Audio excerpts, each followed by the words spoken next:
பட்டியல்ல அர்ஜென்டினாவும் இணைஞ்சிருக்கு.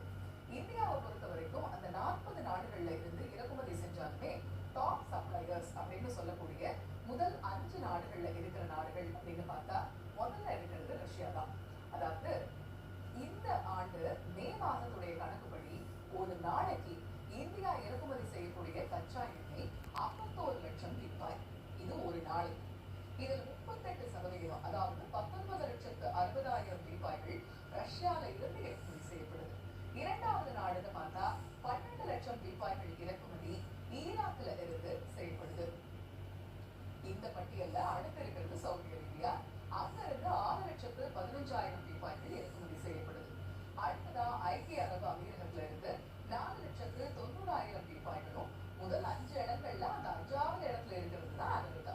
அங்க இருந்து 2,80,000 பீப்பாய்கள் கச்சா எண்ணெய் இறக்குமதி செய்யப்படுது. இதுல ரஷ்யாவையும் அமெரிக்காவையும் தவிர்த்துக்கலாம். காரணம் இவங்க கிட்ட இருந்து இறக்குமதி செய்யப்படுற எண்ணெய் ஹார்முஸ் ஜலசந்தி வழியா வரல.